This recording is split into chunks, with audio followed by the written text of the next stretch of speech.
Nous allons maintenant voir comment créer notre premier projet avec Qt. Je vous rappelle que Qt, c'est une application qui nous permet de créer des fenêtres. Donc présentement, on voit ici la fenêtre Qt qui contient différents menus avec différents éléments. Donc c'est ce que nous allons apprendre à faire. Donc en premier lieu, nous allons créer une première fenêtre avec Qt. Alors pour ce faire, j'ai besoin de créer un nouveau projet. C'est pour cette raison que lorsqu'on lance Qt, nous avons cette fenêtre et on peut cliquer sur Nouveau projet. Alors nous, ce que nous allons vouloir, c'est être dans Autre projet et choisir Empty QMake Project. Donc c'est ce que nous allons choisir. Je vais donc cliquer sur Choose. J'ai ici par la suite l'emplacement, à quel endroit que je veux créer mon projet. Donc je vais ici faire Parcourir et aller localiser. Par exemple, créer un nouveau dossier, laboratoire. Et dans le laboratoire, je vais créer un nouveau dossier que je vais nommer, supposons, Lab 07, comme ceci. Donc, c'est l'emplacement que je désire créer mon projet, et je vais ici l'appeler Lab 07A, comme ceci. Je ne peux pas mettre d'espace. Si je mets des espaces, on va apparaître des lignes rouges, ou si je mets des parenthèses, même chose. Donc, c'est pour cette raison que je l'appelle simplement Lab 07A. Donc, je fais suivant. Et puis par la suite, j'ai ici différentes cases, déjà différents paramètres définis. Je les conserve tels quels, ils sont déjà corrects. Même chose pour ici, je vais simplement cliquer sur Terminer. Donc j'ai un projet qui a été créé. Alors j'ai ici lab07a.pro. C'est un fichier extrêmement important dans lequel je vais ajouter en premier lieu Qt plus égal widgets. Donc ça c'est important de le faire au début. Et bien sûr, je dois mettre un Qt en majuscule. Si je ne le mets pas en majuscule, je n'ai pas le même résultat. On voit que le système ne reconnaît pas, il ne change pas la couleur de celui-ci, mais si je le mets en majuscule, on voit qu'il le reconnaît. Donc à chaque fois que je vais modifier mon fichier .pro ou que je vais ajouter un fichier, donc en ajoutant un fichier, ça modifie mon fichier .pro, je dois absolument faire un bouton droit sur le nom du projet et exécuter QMake. En faisant ceci, donc il va me demander d'enregistrer, je vais dire oui, et je vais voir ici qu'il est en train d'exécuter QMake. C'est vraiment important de le faire si on veut être capable d'exécuter notre application. Sinon, il ne sera pas capable de le faire fonctionner. Donc, j'ai fait ceci. Je vais donc maintenant ajouter à mon projet une classe. Donc, j'ai ici ajouter nouveau et je vais choisir une classe. Donc, la classe que je vais ajouter, donc le nom de la classe sera fenêtre MDI. Donc, c'est une classe, une fenêtre principale qui va être capable d'avoir un menu. Par défaut, ce n'est pas toutes les fenêtres qui peuvent avoir un menu. Donc, c'est pour cette raison que je dois, lui, m'assurer d'avoir fenêtre MDI. Je vais cocher ici Include QObject, QWidget et QMainWindow. Le QMainWindow parce que c'est une fenêtre principale qui va avoir un menu. Si je n'ai pas de fenêtre principale avec un menu, ce ne sera peut-être pas nécessairement nécessaire. Donc, je clique sur le bouton suivant et je clique sur Terminer. J'ai donc ici les deux fichiers qui ont été ajoutés. Donc, j'ai ici mon .cpp et j'ai mon .h. Je vais donc commencer par le .h. Donc, le .h, j'ai ici déjà mon include QMainWindow, QObject. Le widget il ne semble pas l'avoir ajouté, donc je vais l'ajouter. Donc QWidget. Puis par la suite, je vais donc maintenant faire en sorte que ma fenêtre MDI puisse hériter d'une classe déjà existante. Parce que nous, ce qu'on veut éviter, c'est de tout reconstruire. Comme Qt a déjà fait des différents objets, des différentes classes, une classe pour un QPushButton, un QRadioButton, et ainsi de suite.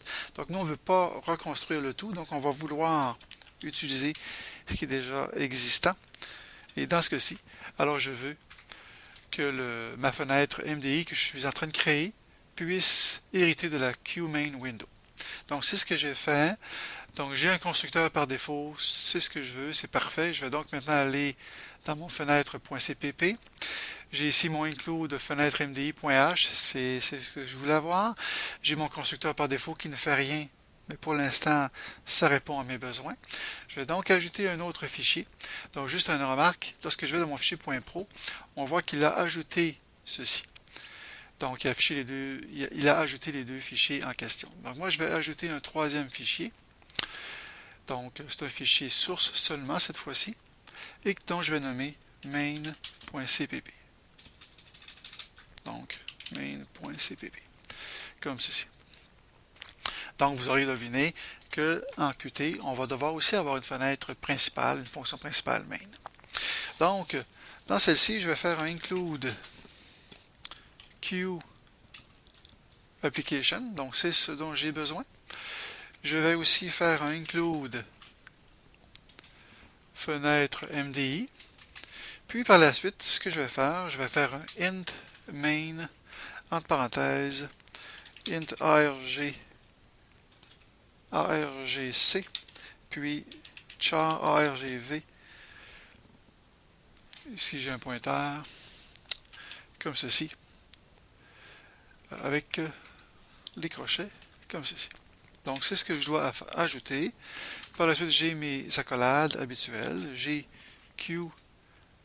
QApplication que je vais ajouter. Donc j'ai une variable app dans laquelle je vais lui fournir les arguments argc et argv comme ceci. Par la suite, je vais créer une variable de type fenêtre MDI que je vais nommer fenêtre principale, comme ceci. Je vais donc pouvoir indiquer à ma fenêtre principale de s'afficher en faisant appel à la méthode show, donc comme ceci. Et comme ma fonction principale main doit retourner un entier, je vais donc faire un return app.exec comme ceci. Donc je fais appel à la méthode exec comme ceci. Donc si je veux exécuter, donc j'exécute, ça ne fonctionne pas parce que tout à l'heure je vous ai mentionné que lorsqu'on ajoute un fichier, il faut toujours exécuter qmake. Donc on va exécuter qmake comme ceci. Donc qmake est en train de s'exécuter. Un coup ça sera terminé, je vais pouvoir tenter de nouveau l'exécution.